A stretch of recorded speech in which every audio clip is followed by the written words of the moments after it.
accidents and mishaps and catastrophes from taking place.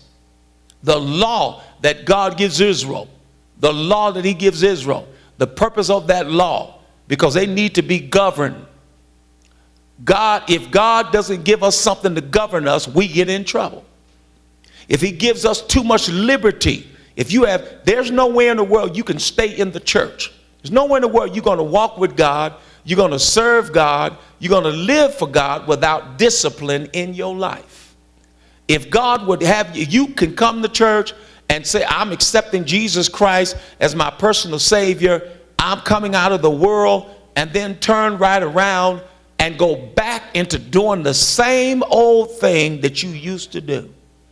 You're going to be defeated in your spiritual life, which is why most people end up being defeated in their spiritual life, because they try it out. See, religion and salvation is not something you try out. Well, I tried it. It's not a try out. Somebody say, it's not a try out. You need to remember that to walk with God, this is not a try out thing. Well, I tried it and it worked for a little while and now I ain't doing it. No. That sounds like somebody that does not know what they're doing. This has to be a lifestyle. You have to make it a part of your everyday life. My name is Walter every day of my life. I'm not Walter today. Tomorrow, what's your name going to be? James. What are you going to be Wednesday? Ron. What are you going to do on Thursday? Richard. What are you going to do on Friday? Xavier. What you going to do on Saturday? I'm going to switch back to Walter.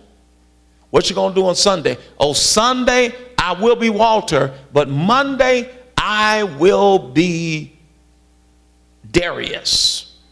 I'm going to be Darius. I like that name, so I'm going to be Darius. No, every day of my life, I have to be the same person. It is the same way with God.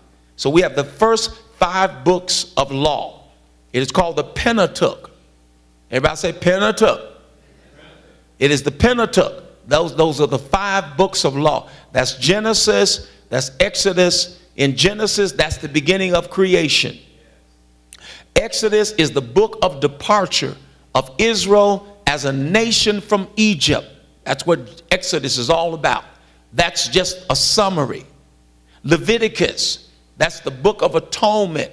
Now that God brings Israel out of Egypt, he then begins to teach them about sacrificial worship, because this God that brings them out of the land of Egypt, they need to know now, how do I worship this God?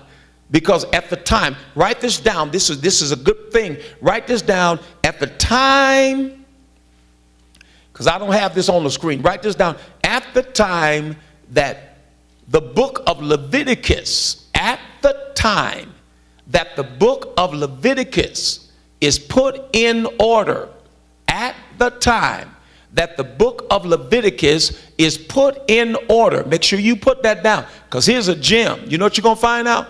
At the time that the book of Leviticus is put in order, there are so many gods around. Write that down. See, that's why when you read your Bible, there's so many gods. There are gods of everything. I said the other day, we were in class, I mentioned that's why the 10 Commandments comes on. Every year the 10 Commandments come on, and all we get is razzled and dazzled by the 10 signs in Egypt.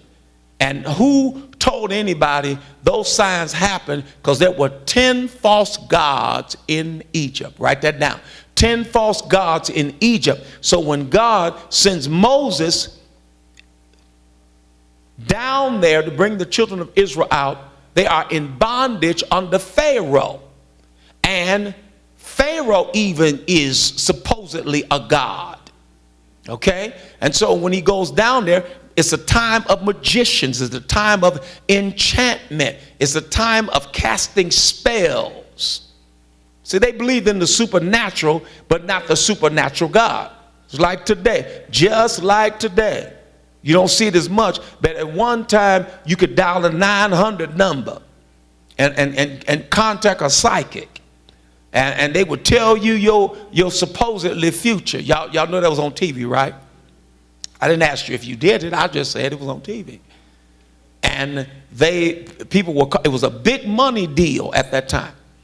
And don't fool yourself right now. People are slipping through back doors. People that have no clue about their life and no clue about their future. When you live everyday life, your life can become troublesome to you. When you don't know what your finances are going to look like. You don't know what your health is going to be like. I'm talking about for the believer. That's why we have to stay in contact with God and his word. Because if you don't stay in contact with God and his word, you have to deal with the temptation that other folk have. Y'all ain't gonna talk. I know right now. People that do not stay in touch with God, that's why prophecy is so prevalent to people. They always want to know, what is the Lord saying about me? They're calling them out. We will drive miles to hear a prophet. They're calling them out. Because we want to know about the future. We want to know. Israel had that problem in that day and time. You got the witches and the warlocks. You got the spells and the incantation. You got necromancy. People calling up the dead and all of that. Seances. Same stuff going on undercover in America today. So Israel, when they come out, God says we got to organize them and show them how to worship. They got to learn about the God that they serve. Have to learn about his character. How holy is he? So the priest got to be put in place. The offerings got to be put in place. You got to have a peace offering. You got to have a sin offering. Okay? And so the book of Leviticus is the book of atonement. Write that word atonement down. When you write atonement, break atonement up and write at 1 mint. At 1 mint. Everybody say at 1 mint. You know what that word means? It means to be one with God. Because if there is no atonement, you are separated from God. Separated from God. God, one thing I was telling my wife the other day, something that hit my spirit. And I said, we live in a day and time, people are not paying attention to the soul and the spirit. You have a soul inside of you that God owns. A soul inside of me that God gave me. He made my body. We live in a day and time when people will have surgery to change who they are. People come up and say, well, I am a female trapped in a male body. But let me tell you something. When I tell you this, you're going to say, oh my God. You know what my mind told me? My spirit told me, you can cut this body all you want to, but you'll never change your soul. You'll never change your spirit. So I said, oh my God. The Lord said, what's going to happen on that day when all these people spend millions of dollars in the earth to transform this body, to trust a doctor to change them physically on the outside. But when they stand before God, God said, you are in a female body, but you got a male soul. That's going to be something else, ain't it? Nobody's talking about that. Y'all know that, right? Ain't nobody talking about the soul, because the world don't pay attention to the spirit and the soul, the immaterial part. We all up looking at this flesh. Keep this flesh alive. Keep it young. Israel had the same challenges. There were so many different gods around. Other nations, other methods, always being pulled at. Always being pulled at, come over here with us. Come over here with us. Come over here and worship this God. So God has to establish worship, show Israel how to worship. That's why the word of God is a safeguard. It's more than just something that me or a teacher or some of us, we relish at being able to spit the word out to you and show you how wonderful we are and how well learned we are, how much education we have in theology. It's much bigger than that. This word is a safeguard to protect every last one of us, to keep us in line with the disciplines that it takes to serve a holy God. So we got Genesis, we have Exodus, we have Leviticus. In the book of Numbers, that is the book of pilgrimage.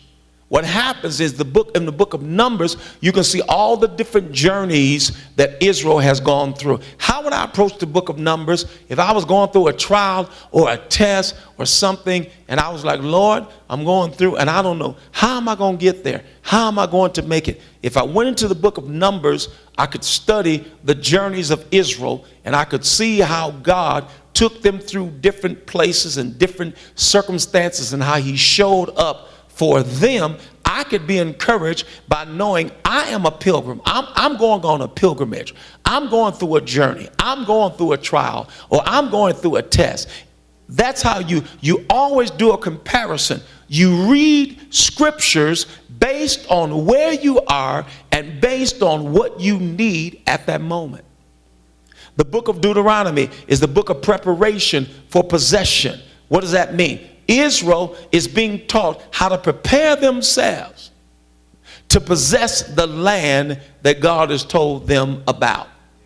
So we have in the Old Testament, we have 5 books of law. We have the Pentateuch. We've gone through Genesis, Exodus, Leviticus, Numbers, and Deuteronomy. Okay? Now, write down 12 historical books. Because I've been saying there's history in the Bible. So now we're dealing with 12 historical books. Anytime you start approaching from the time you go to Joshua, and I'm going to give you all of them, there are 12 historical books. Anytime you go in these books, you're dealing with history. It's history about something. One thing that hurts a lot of us, I didn't like it. I know I didn't like it. But I learned to love it. I didn't like social studies when I was in school. I thought it was so boring that I had to read social studies. I didn't understand social meant society. Social means society. That's what the word social means. Society. Dealing with society, your surroundings. So there are 12 historical books. Number 1, you have Joshua, the book of Joshua, which is the settlement and the conquest. Now Israel is going to settle into the land and conquer the land. That's where you're going to read about the giants that are in the land. All these songs we hear being created today, and we're singing songs. Giants do die. Okay? Well, they had to fight real physical giants. We're not facing real giant men. We're facing gigantic situations, gigantic financial situations. Theirs was physical, ours is spiritual, is emotional, is financial. So Joshua is the time of settlement and conquest. Judges, after the death of Joshua, after Joshua died, it's amazing. Israel gravitates just like we do today. Right after Israel is brought out of Egypt by a mighty God, established in the first 5 books of the law, taught how to worship God, the priest goes in, taught how to sacrifice, taught how to be at one with God. Moses leaves off the scene. Joshua comes in after Joshua is raised up as the predecessor, as the follower. Now it's his job to take over. As I was ministering on Sunday morning about Joshua, watch this. Right after Joshua died, the children of Israel went right back into the stuff God had brought them out of. Just like us, God will bless you. You can get blessed by God. If you're not disciplined and you don't keep your focus on God, it's always something waiting to pull your mind right back over away from God. You get inspired, you pray real good for about 6 months, you lit up, and if that doesn't become a lifestyle, sooner or later something's going to happen. Your schedule's going to get tight, something's going to take place of it, and little by little, the average person does not pray until all hell breaks out. Average person does not pray. Most of you, I would even dare say the average one of us runs yourself all day long.